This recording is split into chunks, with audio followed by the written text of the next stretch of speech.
Voyons voir ça. Pour l'aventure, Moussaillon. Ah ben, peut-être qu'avec celui-là, on va enfin finir ta chasse au livre, Léon. Bon, on va où? D'après la carte, on monte 2 marches et on fait 3 pas sur le côté. D'accord. Mais 3 pas de souris ou 3 pas de yéti? En fait, je sais plus. Bon, ben, chacun fait 3 pas. C'est parti. 1, 2, 3. J'ai trouvé. Oh, c'est un peu pas possible. Et il y en a un qui s'est trompé. Désolé, Nina. Je crois que c'est moi qui ai trouvé. C'est En route pour Mars. Yutili, non, c'est pas toi qui as gagné. C'est Nina. C'était le livre avec le lion qui se regarde dans l'eau, j'avais dit. Ouais, c'est moi qui ai gagné. Wouh! Ah bon? Un lion à Paris? Je ne connais pas du tout ce livre. Bon bah oui, un grand guerrier doit savoir reconnaître ses défaites. Bien joué, Dame Nina. Et comme ça, je vais découvrir un nouvel album. Oh oui, youpi, notre histoire. Bon, vous êtes bien installés? Oui, vas-y. Alors, mon histoire commence. Enfin, l'histoire de Léon commence. Un lion à Paris, de Beatrice Alemania. Plan de Paris. Ah, c'est là, Paris, à côté de la France. Léon, c'est pas à côté de la France, hein. C'est en France. C'est dans la France, oui, c'est qu'est-ce que je voulais dire. C'était un gros lion. Un lion jeune, curieux et solitaire. Il s'ennuyait beaucoup dans sa savane. Alors un jour, il partit chercher un travail, un amour, un avenir. Il arriva à Paris par le train et sans aucun bagage. C'était sa première fois dans une grande ville. Cela lui faisait un peu peur, bien sûr. Waouh, il y a des vrais gens. Oh, c'est joli quand on mélange les vrais gens avec des dessins.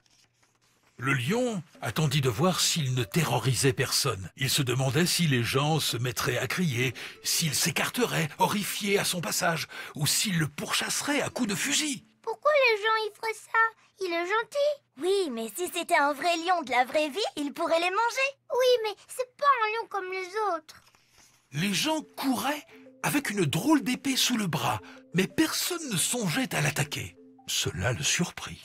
C'est pas des épées, c'est des baguettes bien cuites. Perplexe, le lion descendit dans le métro. Sur le quai aussi, les gens le regardèrent à peine. Alors, il rugit très fort pour qu'il se retourne vers lui. Ça a pas l'air de très bien marcher, sauf avec le mini-lion. Le lion aimait par-dessus tout se faire remarquer, et il trouva bien triste de passer inaperçu. Quand il sortit dans la rue, il commença à pleuvoir. Alors l'animal pensa à sa douce savane ensoleillée, et il se sentit triste. Il devint gris et luisant, comme les toits autour de lui. Oh, le pauvre. Il est toujours tout seul. En plus, il pleut. Oui, elle est triste, cette image. Il fait gris, comme dans son cœur. Au milieu d'une place, il vit une gigantesque usine où les ouvriers montaient et descendaient dans un tuyau transparent. Le soleil réapparaissait en faisant exploser l'immeuble de 1000 feux de lumière. Là, il resta bouche bée.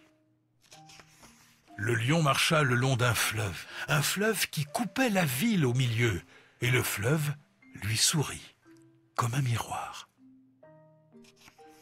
Enfin, une fille le remarqua et le suivit de son regard tendre pendant un long moment. Oh, on la connaît, elle. C'est pas une Joconde? La Joconde, c'est elle qui te suit toujours du regard. Ah, il y a quel tableau qui a vu le lion, en fait? Mais non, c'est pas le tableau qui regarde le lion. C'est la petite fille, là. Ah oui! Le lion reprit sa longue marche avec le cœur qui battait très fort. En haut d'un escalier sans fin, il aperçut un château blanc. « On dirait une tarte à la chantilly, n'est-ce pas ?» lui demanda une vieille dame souriante. Le lion répondit « Grrr ». Ils redescendirent ensemble toutes les marches. La tour Eiffel! Il arriva ensuite dans une immense tour en fer et il trembla de peur. Il grimpa tout en haut et vit les hommes comme des fourmis. cela lui plut terriblement. Oh, la chance! La ville, qui le matin lui paraissait si morne, si effrayante, si grise, semblait maintenant lui sourire de toutes ses fenêtres. Ah, ça y est, tout le gris est parti de son cœur. Il n'est plus triste maintenant. La ville l'a apprivoisé, ou c'est lui qui a apprivoisé la ville. Ah! À un grand carrefour, il s'arrêta brusquement. Un beau socle se dressait devant lui. Le lion monta dessus, aligna ses deux pattes et rugit fort de joie. Alors, en klaxonnant, des centaines de voitures lui souhaitèrent la bienvenue.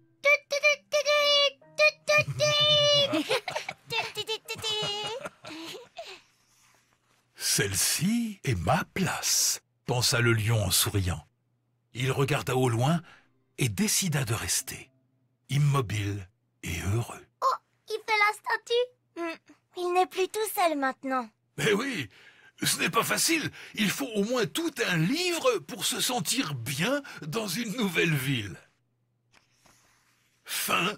Et voilà, les souris, mon histoire est finie pour aujourd'hui. Et il va faire la statue toute la vie? Oui, regarde, l'auteur l'a écrit à la fin. La statue, elle existe vraiment? Ouais, moi je fais le lion.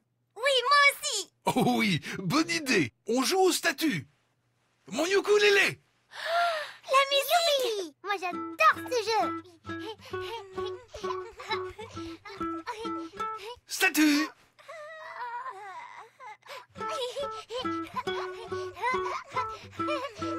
Statue.